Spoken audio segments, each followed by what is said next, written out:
Hi, my name is Ernie Kleiman, and today we're going to be talking about finishing. The reason we're going to be talking about finishing is that it's an important aspect of finishing your instrument. It might even take you half the amount of time to finish as it did to do all the other work. So you got to keep three things in mind when you're finishing. Number one, wear a respirator or a mask when you're working with a lot of these products. Two, dispose of all flammable solvents. And three, take a lot of safety precautions because some of these items are very combustible. So please follow all the safety recommendations on the products that you're using when you're using them. And use plenty of fresh ventilation or have a fan or something going on in the work area that you're using the finishing supplies. Excuse me.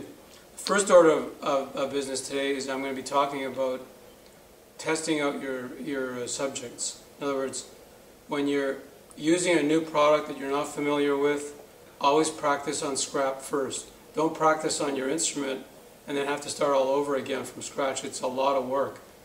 Practice on a piece of scrap wood that you have lying around from start to finish, meaning all the sanding schedules and then going right to the finishing, right to the finished product, and then rubbing the instrument out. And it may or may not work for you, so that's why I'm going to be talking about a lot of different kinds of finishes, because different finishes work for different people. There's no one size fits all. Firstly, I'm going to be talking about oil-based finishing. Now there's, excuse me, several oil-based finishes. There's true oil gunstock oil, which is basically a straight oil finish. Linseed oil, cut with some turpentine or paint thinner. It's also basically an oil finish. Tung oil, if you're going to use it, is basically a polymerized version of a Chinese oil that basically leaves an oil film on the ukulele. And then there's cabinet maker's varnish, which is a lot harder, and you need to use a brush to apply it, and a solvent and a thinner. And lastly, there's polyurethane oil-based varnish. One maker is called Minwax, and there's a whole bunch of others. You also need to use a brush from that and put on very thin coats because it's very thick, and it could dampen the sound of your instrument. I don't recommend it personally. Then there's also polyurethane water-based varnish, which is a water-based varnish that goes on very quickly, dries very quickly, but leaves a bluish cast. So you may or may not like to use that as well. You need to use a brush with that and brush very carefully because it's very easy to get bubbles.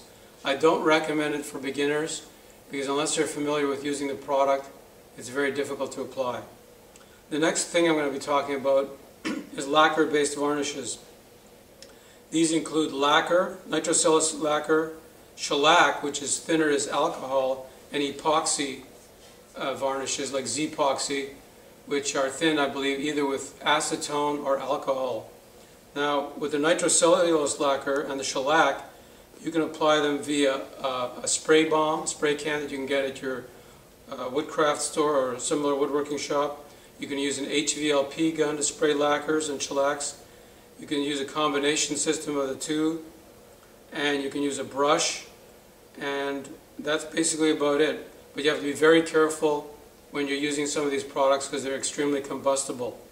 Same thing with the oil-based finishes. If you use a rag to apply the oil-based finishes, remember to dispose of the rag properly, otherwise it is very combustible. A lot of these products are, so be extremely careful. Next on my list is water-based lacquer, which we discussed a little bit earlier. There's the polyurethane water-based lacquer, and then there's the lacquer that's basically water-based that you can use. There's also, I forgot to mention, a lacquer that you can brush on, but you have to, like Deft lacquer. It's a popular lacquer for brushing on, but you have to be very careful with it because it's very easy to get streaks and bubbles in it. Again, if you're not familiar with using it, you might have some problems. Practice on scrap first. Then we've got a whole array of modern new varnishes out on the market which take time, money, and a lot of expensive equipment. There are cross-linked UV cured varnishes and a whole host of other polyurethane and complex varnishes that have cross-linking, blah, blah, blah. You fill in the blanks. And so they're extremely complicated, very expensive, and need a lot of expensive equipment to apply. Unless you're going into full-time instrument production, I don't really recommend them because the initial costs are very high. Lastly, I want to talk about applicators. There's a whole way to apply, there's a lot of different ways of applying a lot of these products. One of them is with a spray balm. If you want to do just a simple one-off job where you're going to do one instrument, I recommend just getting a spray can of the product that you're going to use. Goes on very easily, sand between the coats, buff out at the end. You can also use a compressor with a regular spray gun that's set up for lacquer, whatever other product. Don't forget, that's a whole different agenda for lacquer settings and settings for your guns and so on and so forth, which I'm not going to go into. I strongly recommend you go to the library where you'll get a lot more information in detail and all the different aspects of finishing your instrument. There's also good brushes too. If you're using like a cabinet maker's varnish, you can use nylon or bristle, and a good cotton rag that's lint-free is also extremely helpful. One other subject, grain filling. If you have a lot of pores to fill, like a mahogany or oak or let's see what other, ash, any of those open pored woods or koa, you're going to run into a problem. If you put the finish into it, an open pored wood is just going to fall right straight in there. So you're going to apply either a water base or oil-based filler. Each one has its pros and cons. But remember, fill your open pored woods with a finish. Unless you want the finish sinking right into the wood, it will fall right into the pores. Some finishes, like Z-Epoxy, which is a new finish that's out there, will actually fill in all the pores without using a pore filler. So there's a lot of subjects that you might want to research.